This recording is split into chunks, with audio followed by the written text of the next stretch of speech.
Sud Radio, la culture dans tous ses états. André Berkoff, Céline Alonso. Petit frère n'a qu'un souhait de devenir grand. C'est pourquoi il s'obstine à jouer les sauvages dès l'âge de 10 ans. Devenir adulte avec les infos comme mentor, c'est éclater les tronches de ceux qui ne sont pas d'accord. À l'époque où grand frère était gamin, on se tapait des délires sur Blanche-Neige et les 7 nains. Maintenant les nains, on gicle les blanches et neige. Et oui, auditeurs de Sud Radio, ce que vous ne saviez pas, c'est que déjà du temps de Moïse sauver des eaux, les Égyptiens faisaient du rap. Quoi, vous ne me croyez pas? Eh bien, je vais vous dire, quand vous aviez un groupe qui s'appelait Akhenaton, Shuriken, Khéops, Imhotep et Khéphren, ça date de quoi? Eh bien, ça date des pyramides. 4000 ans. Le rap a 4000 ans. En fait, évidemment, il n'a pas 4000 ans, mais il a un nom. Il s'appelle Ayam. Ayam, cela fait 30 ans. Cela fait 30 ans. Et un 11e album aujourd'hui, Rimes Essentielles. Et je dois dire que, juste, petit souvenir personnel, j'ai un très grand souvenir, en fait, il n'est pas petit. C'est qu'il y a exactement 30 ans, en 91, j'avais une émission qui s'appelait Ça vous regarde, français si vous parliez, et j'avais reçu Ayam sur scène. Dans l'émission, c'était sur la 5. Et voilà, on est très heureux de les recevoir. Avec Céline Alonso, on reçoit donc Akhenaton, Shuriken et tout le groupe Ayam.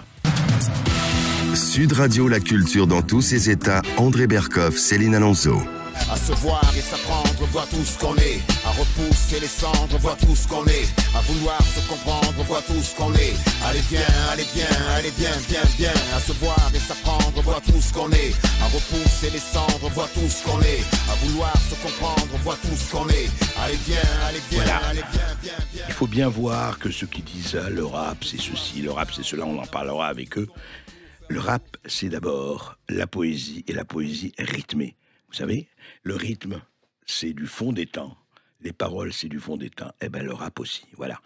Il ne faut pas aller chercher trop. Et là, ce que vous allez entendre, tout ce qu'on est, c'est une chanson extrême de Rimes Essentielles et c'est le nouvel album d'Ayam, le 11e album. Je rappelle que Ayam, c'est 33 ans de carrière et 2 millions de disques vendus. Et vous savez, ce qui compte le plus dans l'art, c'est le dur désir de durer. C'est très important. Céline. Et oui, et pour en parler, André Berkoff, eh bien, nous avons le plaisir et l'immense plaisir de recevoir donc Akhenaton et Shuriken jusqu'à 14h sur Sud Radio. Alors, bonjour à vous et merci surtout d'avoir accepté notre invitation. Je sais que vous avez été très demandé ces jours-ci dans les médias. Alors, votre nouvel album regroupe donc les 24 titres des EP que vous avez sortis cette année. C'est quoi EP? EP, c'est des mini-albums, Oui, c'est ça. C'est Mini-album, donc 4 mini-albums intitulés Première vague, deuxième vague, troisième vague et quatrième vague. Je m'abstiens de faire la blague. Vous êtes en retard d'une vague, non? Oui, on va. Vous l'accordez, cette Ouais. D'accord. Alors, un album d'Ayam, on peut dire que c'est toujours en quelque sorte le miroir d'une période. En quoi celui-ci l'est-il? Racontez-nous. Il est de par la nature de son enregistrement déjà, parce que c'est un album qui était pas prévu sur les tablettes. Hein. On était censé être en tournée en mars 2020. Et puis tout à coup, au bout de 3 dates, on s'est retrouvés confinés comme la totalité des Français. Et puis on a commencé à se dire, bon, soit on rumine, et on attend. Donc c'est vrai qu'on a commencé à répéter un spectacle dans la prévision d'une hypothétique reprise qui n'est pas venue. On s'est dit au bout d'un moment, stop, on va commencer à enregistrer Ça des s'est morceaux. reproduit d'ailleurs 2 fois. Deux fois. 2 fois, on a répété. Oui, à cause Covid, quoi. Oui, Voilà. censé partir en tournée et 2 fois annulé. Donc Et- après, ça lasse un peu quand même. Voilà, et plutôt que de ruminer, on s'est mis en studio et on a commencé à composer des morceaux, à écrire des paroles. On a aussi profité pour être ensemble aussi, il faut dire la franche vérité, c'est que ça a été une période qui a été plus simple à vivre pour nous, parce que nous, on a passé des moments très difficiles. Je ne rentrerai pas dans les détails, mais personnellement, beaucoup de nous ont souffert et ont perdu des membres Pendant on le était confinement malades, etc. Non, c'est surtout des membres de notre famille qui nous ont... Voilà, et ça a été... Je pense que la nature même des êtres humains, c'est de partager ses joies, partager ses peines et d'avancer, parce que la vie, elle est pareille pour tout le monde.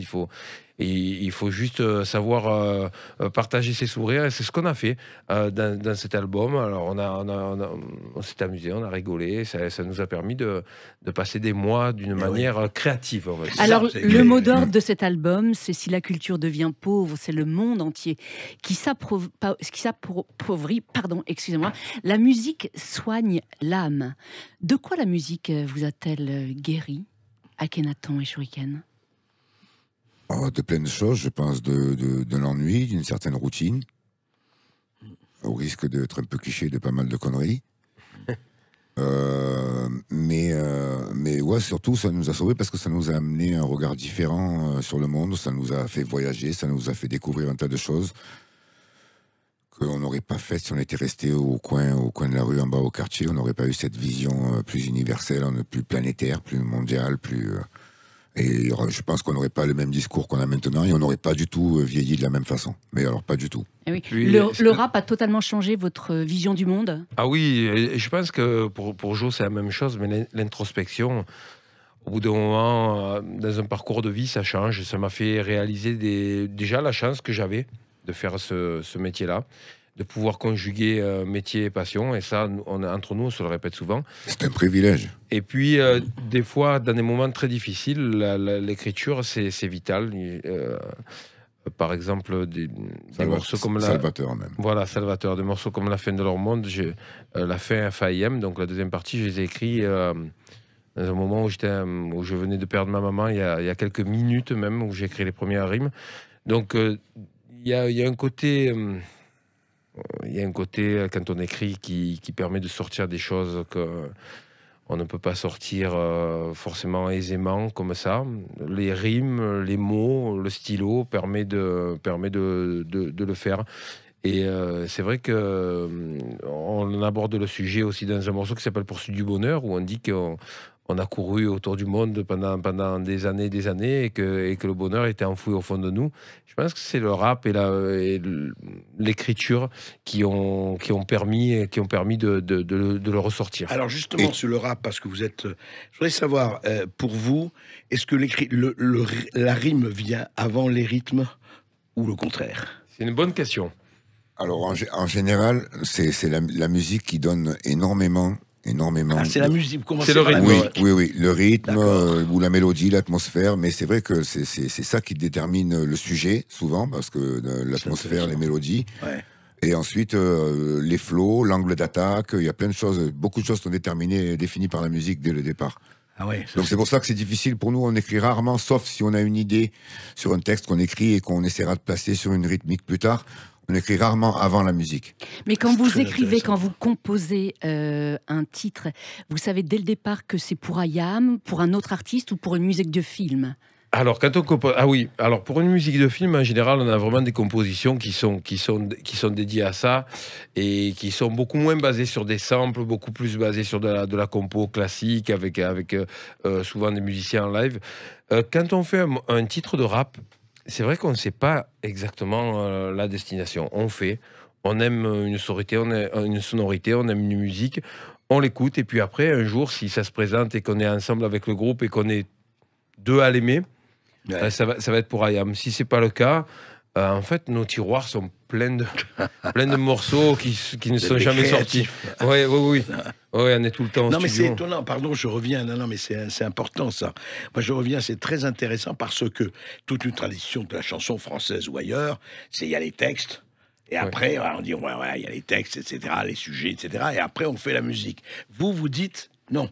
Nous, on fait d'abord la musique, et après, ça vous vient. Mais est-ce que c'est lié, par exemple, à tel thème, par exemple, un thème sur Marseille, la violence, etc. Est-ce que la musique détermine que vous allez dire, là, je vais parler de ce qui se passe à Marseille? Le choix des thèmes, oui, complètement. Ouais.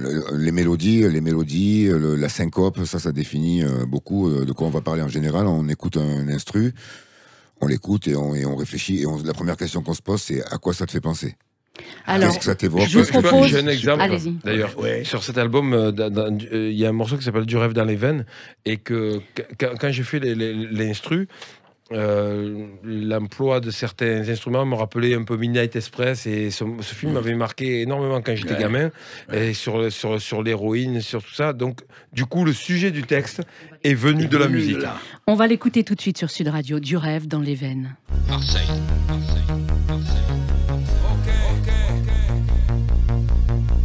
Vous avez quel âge? J'avais au moins 18 ans quand vous avez commencé. Mais c'est-à-dire j'ai quitté 3 ans, 2 ans, 1 an, 8 mois. Je vais à l'hôpital, je reste 1 an, 18 mois sans emploi. Et je reviens, chaque fois que je reviens à Marseille, je repique.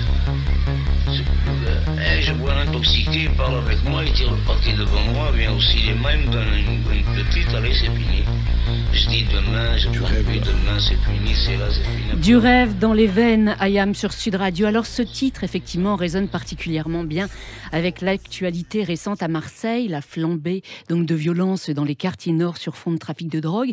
Cette chanson dépeint une période particulière dans les années 70, c'est ça, Shuriken?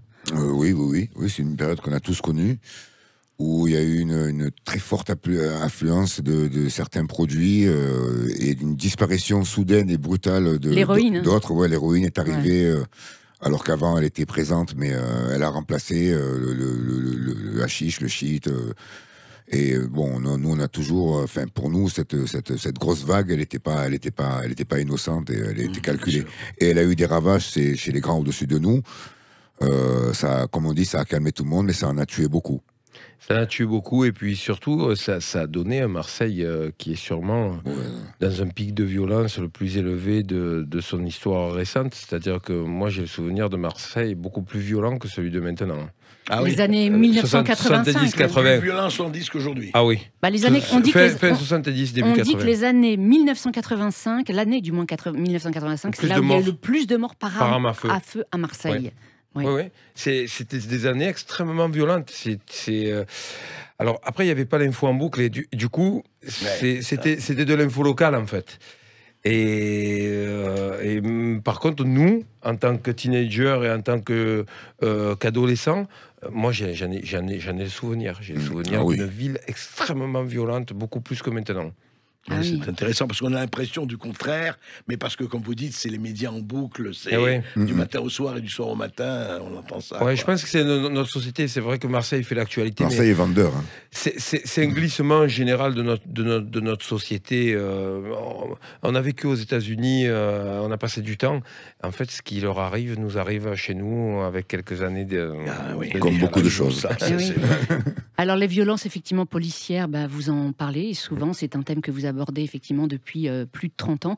Dans vos chansons, dans Médaille, sortie en 2013, vous dites « On doit montrer qu'on est honnête aux flics ».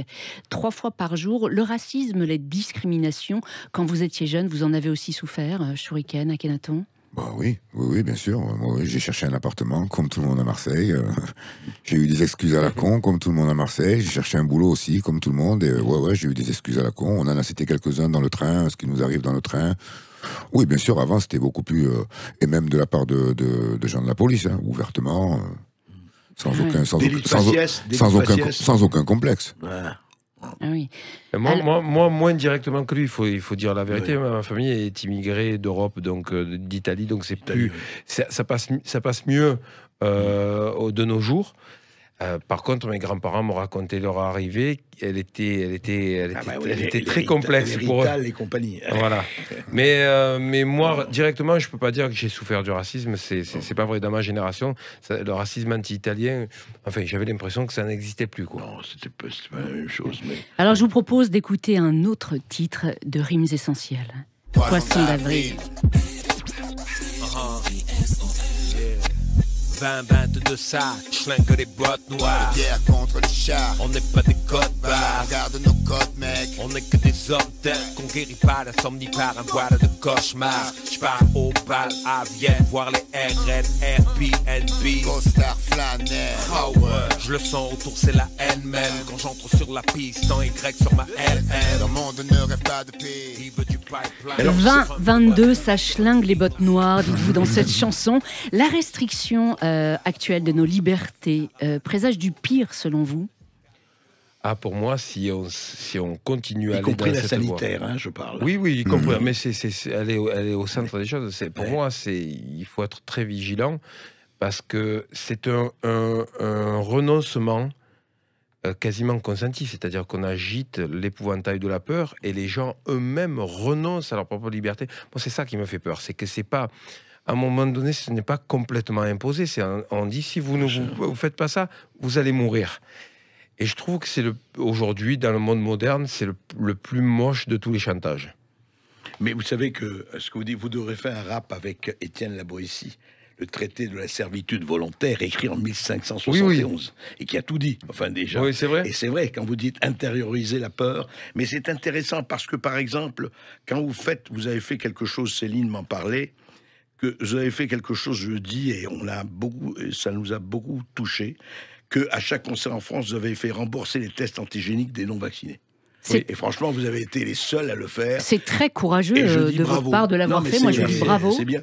C'est courageux. Et on a été soutenus par notre tourneur. Oui, comment les réactions, ça a été, il y a eu des très bonnes réactions. Nous, c'est un souci d'égalité.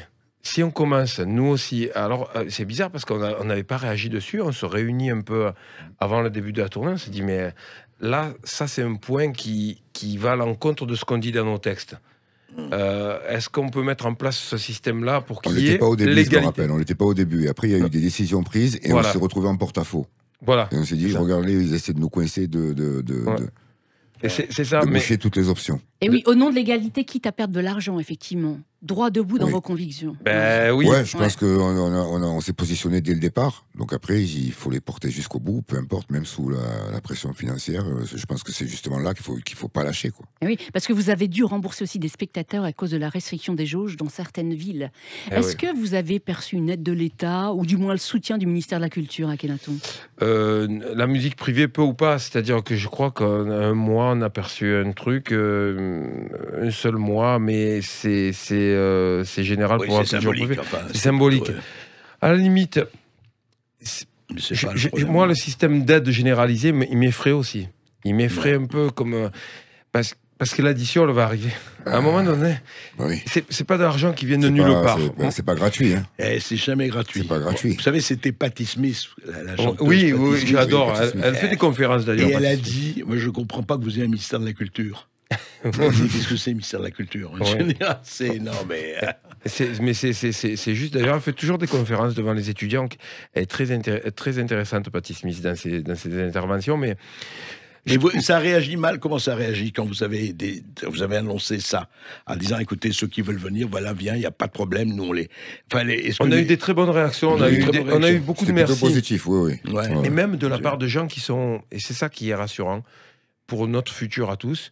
C'est même de la part de gens qui sont vaccinés. Oui, ils ont dit merci, c'est très bien. La démarche, il y a des gens qui sont vaccinés, qui l'ont fait. Il faut voir, quand on parle avec les gens, pas tout le monde le fait aussi par conviction. Il y a énormément de gens qui l'ont fait par obligation, par rapport à leur métier, et qui gardent en eux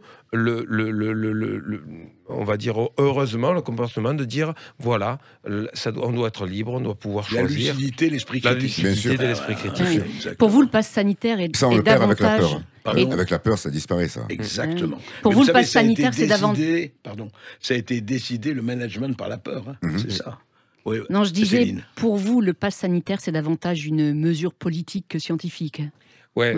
Alors pour moi, je suis passionné de science et après j'ai mes convictions. Et ce qui me gêne dans tout ça, dans l'ensemble, et je veux le résumer à ça, c'est l'absence de soins intermédiaires, c'est-à-dire entre l'antalgique à la maison, je dirais pas le nom du médicament, et le vaccin. Il y a un champ énorme. On doit pouvoir sauver et soigner les gens. Et le fait qu'il n'y ait rien et qu'on dise on met un pass sanitaire, on nous oblige à faire quelque chose qu'on n'a pas forcément envie de faire. Moi, personnellement, je l'ai eu et je suis content de m'être soigné aussi. Et il faut que les gens puissent se soigner et accès aux soins. Ça a commencé avec du grand n'importe quoi en écartant les médecins de famille de l'histoire. Pour moi, le premier gros scandale, il est là. Quand on prend tous les médecins généralistes, on dit poussez-vous sur le côté. Ça vous regarde pas. Ça vous regarde pas. Or, les médecins, qu'est-ce que c'est un médecin traitant ? C'est-à-dire c'est un médecin qui traite. C'est ça Ne serait-ce que rassurer les gens. Aller parler si des gens sont âgés, qu'ils ont peur. Je peux comprendre que quelqu'un qui est âgé, qui a des pathologies croisées, ait peur. Mais un médecin traitant, il peut rassurer ces gens-là, leur donner des traitements qui fonctionnent. Il y en a plusieurs qui fonctionnent, on sait très bien que ça fonctionne. Donc le pass sanitaire nous dérange parce qu'il est discriminant. Maintenant, que des gens essaient de trouver, je comprends le rôle des politiques qui doivent essayer de trouver des solutions pour les gens, mais pas de solution au forceps, pas de solution imposée. Proposer, oui. Et encore, Proposer, oui. Imposer, non. Et après, on choisit chacun. On choisit chacun. Adulte, voilà. Chacun. Parce que je rappelle juste un truc, c'est que si, justement pour parler de science, mais si la vaccination contre les virus ARN permettait... Quelque chose qui me fait bondir, c'est quand on compare cette vaccination-là, celle contre la variole ou contre... Ça n'a rien à voir, ce sont des virus qui ne mutent pas. Donc je demande aux gens de me citer un seul virus ARN qui a été éliminé par vaccination. Aucun. Quelle est votre réaction quand vous lisez et entendez que le professeur Raoult est taxé de charlatanisme par ses pairs? Si c'était que lui, c'est moi ce qui me gêne aussi dans cette crise-là. On le dit, c'est que nos grands scientifiques soient dénigrés par des brancardiers, des gens de la télé-réalité, des podologues, je veux dire, j'ai cité plusieurs fois cet exemple, mais c'est l'idiot qui bâillonne le sage. Exactement, c'est ce que Joe dit. Et c'est comme si moi, j'allais aujourd'hui à l'opéra de Moscou et que j'allais voir le chorégraphe et lui dire, s'il te plaît, arrête de faire danser tout le monde, je vais vous montrer comment on danse maintenant, et fermez-la. Et c'est un peu ça qui se passe quand même. On a des grands scientifiques en France. Moi, je préfère écouter les spécialistes de la question, qui n'ont pas de conflit d'intérêt, les spécialistes de la question, plutôt que des non Et on envoie les gens à conflit d'intérêt. Mais vous savez, ils sont nombreux en France, ouais. Ce que je résumerais, et ça, vraiment, ce serait un rap, c'est qu'au fond, vous savez, quand le sage montre la lune, l'imbécile regarde le doigt. Et je dirais qu'on a remplacé le serment d'Hippocrate par le sermon d'Hypocrite. Malheureusement. C'est ça le problème. Oui, malheureusement. Revenons au rap, Akhenaton et Shuriken, on va se retrouver dans un instant sur Sud Radio et on va continuer de parler de Rimes Essentielles, votre 11e album qui sort aujourd'hui. Sud Radio, la culture dans tous ses états. André Berkoff, Céline Alonso. J'ai rêvé d'harmonie, entouré de fausses notes. Je vis des temps flacons sans jamais trouver l'ivresse. Des signaux de détresse, sauter du haut des blocs. Parce que haine et amour ont toujours la même adresse. La peur et l'ignorance ont toujours la même caisse. Road movie où la connerie se paye en espèces. La connerie se paye en espèces. Alors ça, c'est une vérité essentielle qui reste toujours d'actualité. Il n'y a pas de problème. C'est Mirage, donc extrait de Rimes Essentielles, le nouvel album d'Ayam, et on est heureux de les recevoir aujourd'hui, Céline. Et oui, et nous sommes en compagnie effectivement d'Akhenaton et de Shuriken jusqu'à 14h sur Sud Radio, donc pour parler de leur nouvel album, donc qui sort aujourd'hui, Rimes Essentielles. Alors vous dites très joliment, on ne fait pas du rap conscient, mais on fait inconsciemment du rap. Eh bien, votre inconscient Ayam nous ravit depuis plus de 33 ans. Avant d'être un groupe Ayam, on peut dire que c'était une utopie. Ah oui. Même si on avait l'air d'y croire. Pour nous en premier. Je pense que pour nos parents, c'était une très grosse utopie. Et Joe le chante très bien dans le morceau Les Miens, dans son album Où je vis. Je pense qu'on a tous ce souvenir. Parce que les parents, ils disaient, qu'est-ce que c'est ces conneries? C'est pas possible. Ah oui, non, mais c'était pas... Ok, tu vas pas t'amuser longtemps quand c'est le vrai métier, quoi. Oui, à l'époque, il faut resituer dans le contexte de l'époque. C'était un vrai boulot. Moi j'ai ce souvenir-là. Je passe mon bac. J'ai passé les derniers mois en candidat libre, mais j'avais des très bonnes notes en sciences nat. Et donc, du coup, la fac de médecine était venue me chercher parce que j'avais des notes très élevées dans la région, me demandait de faire la première année en 6 mois. Alors, mon père était fier. Qu'est-ce qu'il était fier? Mon fils va devenir médecin. Médecine. C'est surtout chez les immigrés italiens, tout ça. Il fallait avoir un job bien carré, être dans le rang, être bien. Donc mon père, même s'il était fantaisiste, il était super fier de soi.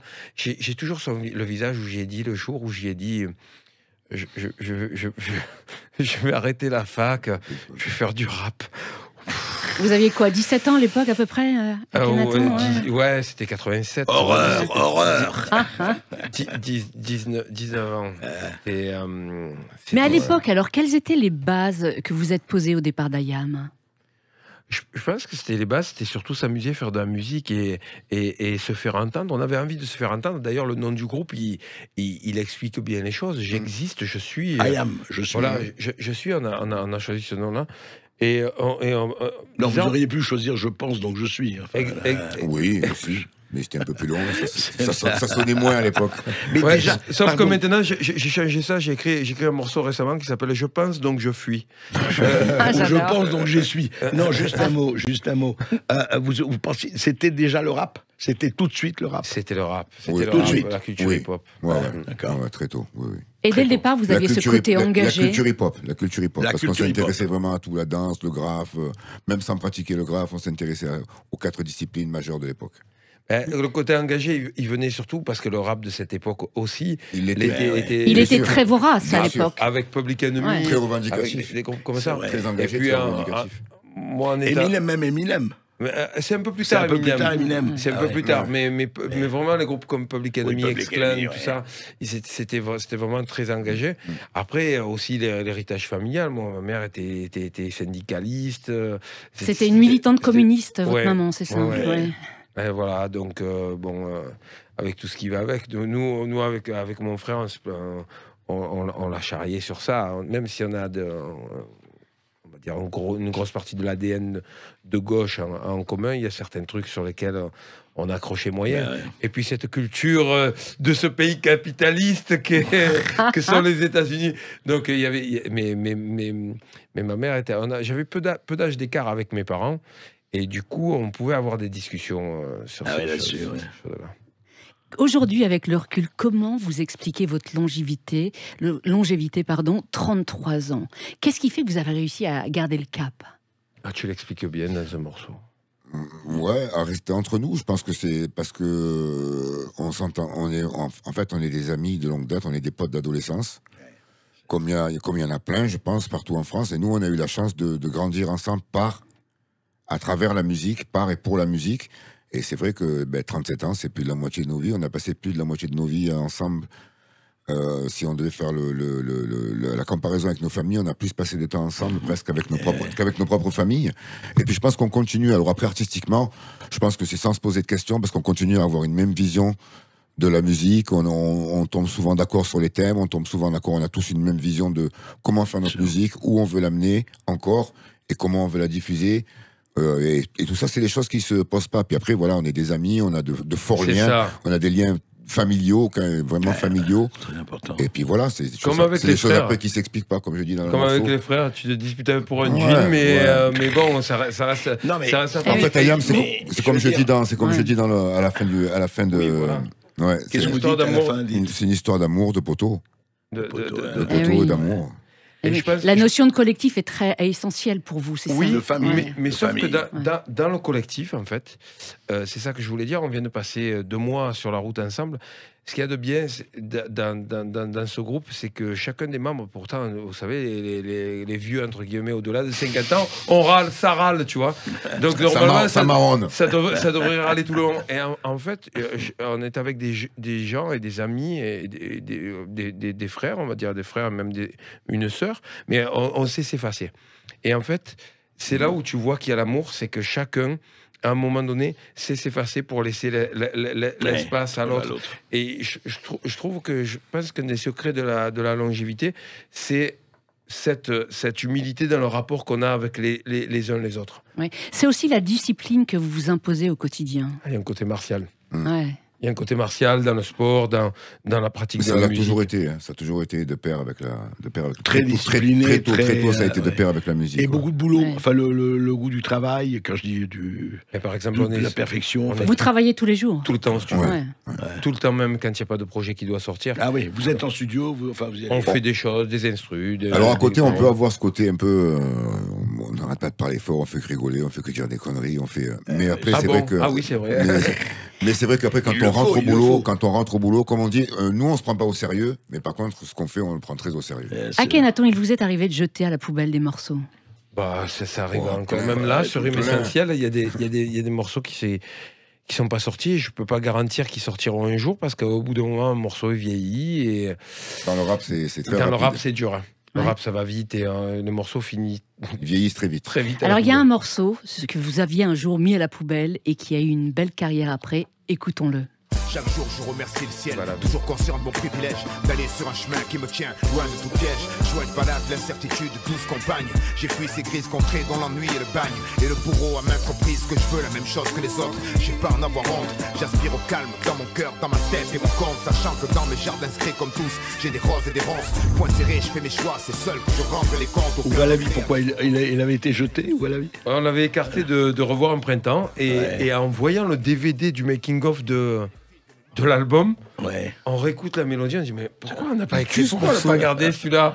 Et en fait, on l'a bouclé, on l'a terminé et on l'a mis dans Anthologie, qui était une compilation. Comme quoi, l'erreur fait partie d'une carrière. Il n'y a pas de carrière sans erreur. Les erreurs. Il y en a plein d'erreurs. Mais vive les Est-ce qu'en erreurs. 30 ans, vous avez eu le sentiment de ne pas être compris sur certains textes? On vous a accusé d'être des rappeurs, un télo. Ça vous a agacé une époque ou pas? On n'aime pas trop les étiquettes. En fait, cette manie française de ranger dans des cases, c'est pour besoin. ça voilà. On a écrit un morceau rap inconscient justement pour ça. Oui, pas être compris, c'est autre chose. Des fois, on a des paroles qui sont un peu plus complexes et dont le sens est un peu plus difficile à capter. Mais globalement, on peut s'estimer satisfait quand même du parcours. Même si mais vous pouvez être fier. J'ai lu que vos textes sont étudiés actuellement à l'université Arizona aux États-Unis dans un programme dédié à la culture hip-hop. Incroyable. Ben, c'est une fierté. Ouais. Une fois, c'est cool, ça. on a joué dans une ville française et il y avait une prof. Traduit en anglais. Sûrement, ça doit être traduit. pense, Il y avait une prof américaine qui était une prof de français et qui enseignait à Tampa, je crois, à Tampa, en Floride. Et elle travaillait dans un quartier mexicain. Et elle me disait, j'arrive pas à tenir les gamins sur le français. Elle a dit, j'ai pris vos albums. Et je l'ai fait étudier. Et en fait, il réalise aussi qu'il y a une proximité linguistique entre l'espagnol et le français. Elle a dit, j'ai approché tous les élèves. Je cartonne depuis que j'ai mis vos musiques et c'était une fierté énorme. Il y a une chose quand même, parce que c'est vrai, en écoutant le disque, en écoutant tout cela, le rap quand même, ça a été un formidable véhicule, quand il est bon bien sûr, mais c'est vrai pour toutes les chansons, pour la langue française ou n'importe quelle langue. C'est-à-dire que vous travaillez autant les mots que vous travaillez la musique, au moins. En tout cas, ça se sent, ça se lit. Et comment vous expliquez quand même que, et c'est vrai dans le rap, comme dans les autres chansons, moi je ne sépare pas du tout, qu'il y ait quand même beaucoup de médiocrité, beaucoup de facilité. Chez un certain truc du rap. Le rap contemporain. Je parle d'un certain nombre... voilà. Alors ça veut rien dire le rap contemporain parce qu'il y a des très bonnes choses qui se font aujourd'hui.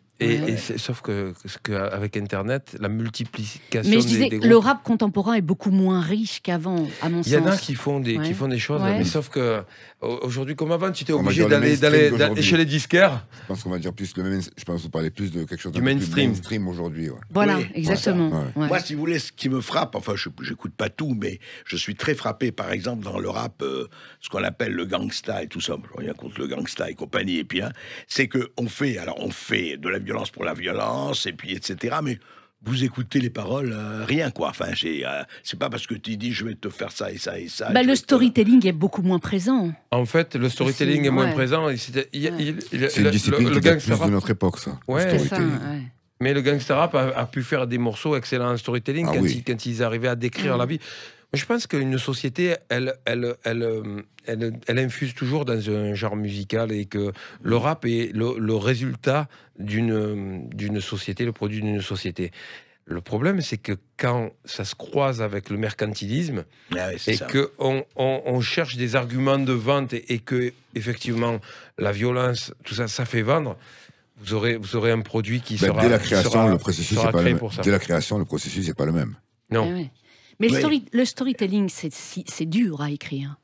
C'est plus compliqué. C'est plus Voilà. compliqué. C'est de un style. art. C'est plus Et cet compliqué. art, effectivement, vous l'avez. Ah, C'est merci. clair. Merci. En tout cas, dans vos textes, vous mettez un point d'honneur à ne pas franchir la frontière de la vulgarité, de l'agressivité, à l'inverse de certains de vos cadets. Est-ce que pour vous, c'est une question d'éducation, de maturité? Très tôt, ça. Hein. Très tôt. Hein. C'est une question d'éducation, mais alors pas l'éducation à la maison, l'éducation quand on a commencé à être un petit peu plus diffusé, à passer en télé. C'est vrai que quand on redescendait, qu'on rentrait chez nous, on croisait les grands du quartier, on croisait les... nous, la différence, c'était que si jamais on s'était manqué, ou qu'on avait mal parlé, on nous le reprochait après. Parce qu'on les représentait, donc il fallait qu'on... Ouais. Il fallait qu'on parle bien. Vous avez mal parlé à la télé, là. Ouais, il fallait qu'on parle bien, parce qu'on représentait beaucoup de monde et qu'après, à un moment donné, donc dès le départ, voilà, on savait qu'il fallait faire les choses bien. C'est pas les mêmes préoccupations, mais même dans l'écriture. Nous, on était nous, on vient d'une époque où il y a la recherche justement de la métaphore, la recherche de la tournure de phrase, la recherche du. Moi, je viens du rap qui m'a fait découvrir la langue française, parce que pour écrire mieux, j'ai commencé à lire, à ouvrir beaucoup plus de bouquins que ce que je l'avais jamais fait auparavant. Oui, vous êtes tous des passionnés d'histoire. Ah oui, ça, Et de lecture, et de lecture. De lecture et d'histoire, ouais. je pense que on a voyagé à une époque où on ne pouvait pas voyager. La musique nous a fait voyager dans le monde, on est privilégiés sur ça. Mais à une époque où on ne voyageait pas, les livres nous ont transportés. Je sais que plus jeune, j'ai vu des paysages, ça, que les livres m'ont fait découvrir. Et j'ai eu la chance une fois d'inviter dans une émission de télé Amin Malouf, parce que j'avais lu Léon l'Africain. Sublime. Voilà, c'est marquant. C'est des bouquins qui m'ont beaucoup marqué, et je suis très fier grâce au rap, j'ai pu rencontrer quelqu'un qui m'a énormément influencé. On a échangé aussi beaucoup grâce au rap, parce qu'on s'échangeait les livres, et comme on n'était pas forcément intéressés par les mêmes choses, ben forcément... on a appris les uns des autres pendant ces 30 ans en échangeant. Et donc vous avez beaucoup lu. Enfin, beaucoup lu. Même Gilbert Sinoué, donc, qui a écrit, d'ailleurs je recommande ce livre qui s'appelle La pourpre et l'olivier, qui est l'histoire du premier pape de l'histoire, du pape Calixte, et vraiment qui est un roman magnifique. Vous parlez de deux amis, Gilbert Sinoué qui s'appelle Gilbert Kassab, et Amin Malouf qui est né au Liban comme moi. À Beyrouth, et qui a grandi à Beyrouth. Et vrai que tous ces romans sont marqués par l'Orient, quoi. Quel pays. On est très triste parce que le lieu où on a joué il y a 2 ans n'existe plus. Il a été soufflé par l'explosion. Hélas. En tout cas, votre longévité et votre régularité force le respect, Ayam. Akhenaton et Shuriken, on se retrouve dans un instant sur Sud Radio. On va continuer donc de célébrer vos 33 ans de carrière et surtout la sortie de votre nouvel album, aujourd'hui, Rimes Essentielles. Sud Radio, la culture dans tous ses états. André Berkoff, Céline Alonso. Regarde ma terre en pleurs.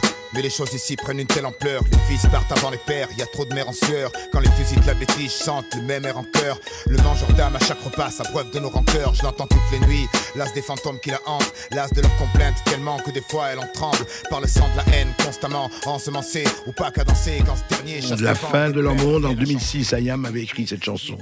Un titre fleuve de 10 minutes sur les mensonges, les hypocrisies et les injustices en politique et ailleurs. La perception de Satan en Occident aux séquelles de l'Afrique post-coloniale, etc. Et cette année, il y a une nouvelle version, Céline. Oui, effectivement, 15 ans après, l'état du monde ne s'est malheureusement pas amélioré à Akhenaton. Ce qui vous a poussé à écrire effectivement La fin de leur monde, donc écrit F-A-I-M et non F-I-N. La fin de leur voilà, monde. Ces deux versions figurent dans un livre que vous avez publié chez l'Iconopop. Pouvez-vous nous en lire un petit extrait de ce poème extraordinaire ? Je vais lire la partie de la fin, parce que pour moi, elle est très importante. Est-ce que le monde va plus mal ? J'en doute. C'est que notre mal-être est le mauvais en nous qui passe en boucle. Il tourne dans nos âmes, et cependant des heures, on n'entend rien des autres, juste l'écho de leur peur. Assis devant un dock, pensée bleue, je préfère voir des singes que des hommes parce que je ressens Dieu en eux. Si je meurs, c'est en aimant, sans armes ni bombes, j'attends toujours la fin de leur monde. Joli. Sublime. Vous êtes pessimiste sur l'avenir Vous êtes pessimiste sur l'avenir du monde, Akhenaton ? Pas réellement, je suis optimiste. Enfin, c'est ce que je disais l'autre jour sur scène, mais l'optimisme a permis à l'humanité de traverser la sélection naturelle et de durer. Et c'est parce que l'homme est résolument optimiste qu'il existe à la surface de cette terre et qui s'est aussi bien, on va dire, reproduit. Ceci dit... vous, Shuriken ? Optimiste ou pessimiste ? Non, plutôt optimiste. Ouais, mais en même temps lucide. Je crois aux ressources de l'être humain et qui, au bout d'un moment, peut s'engager dans une mauvaise voie. Et la prise de conscience doit être rapide. Parce que le problème, quand la prise de conscience arrive un peu trop tard, ça débouche sur des actes extrêmement violents qui eux, ne débouchent jamais sur une justice parfaite.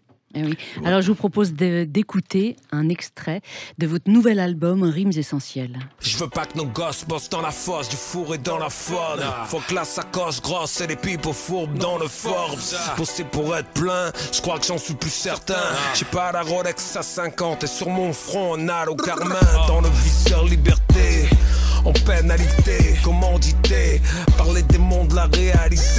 Le chargeur est loadé, ma bouche pour les gommer. Ils ont changé les peureux. Démocratie, Ayam sur Sud Radio. Les ou et les rats derrière, j'adore. Et oui, cette chanson est donc extraite de l'album que vous sortez aujourd'hui, Rimes Essentielles. Que répondent à ceux qui disent que le rap est une sous-culture, un sous-art? Non, le rap est une culture et vraiment. D'ailleurs, on le voit. Au bout d'un moment, on peut se poser des questions quand ça dure 1 an, 2 ans, 3 ans. Après, quand le hip-hop, la culture hip-hop est présente depuis quasiment 50 ans maintenant, donc c'est qu'il y a quelque chose. Ce n'est pas une sous-culture, c'est une culture et qui doit se respecter et qui ne se définit pas qui la pratique parce qu'on a des a priori sur les gens qui pratiquent cette culture-là.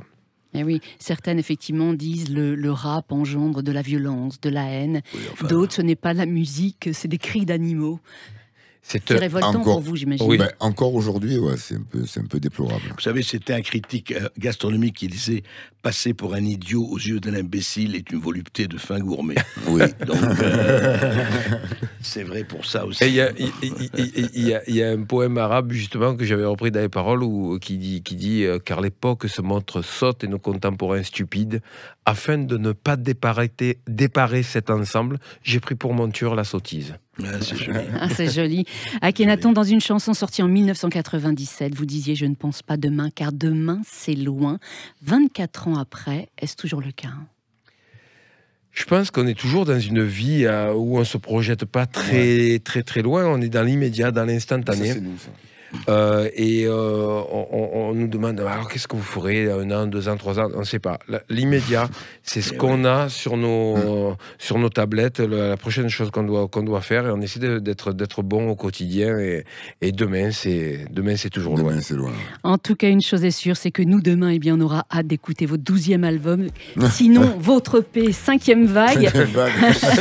D'ici là, chers auditeurs. Et attendez, il faut dire ce que c'est que Ayam, c'est intelligence, amour, musique. Voilà. C'est magnifique. Je pense, ça, oui. En tout cas, chers auditeurs de Sud Radio, d'ici là, eh bien, écoutez Rimes Essentielles, le nouvel album d'Ayam qui sort aujourd'hui, et lisez La fin de leur monde, publié chez l'Iconopop. Akhenaton et Shuriken, eh bien, merci d'être venus sur Sud Radio. Merci à vous. Brigitte Lahaye, comment renouer avec le désir de vivre, d'avoir du plaisir, de faire l'amour? Voilà, et si cela passait par l'émotion, réponse dans un instant avec le docteur Catherine Emlé-Périssol.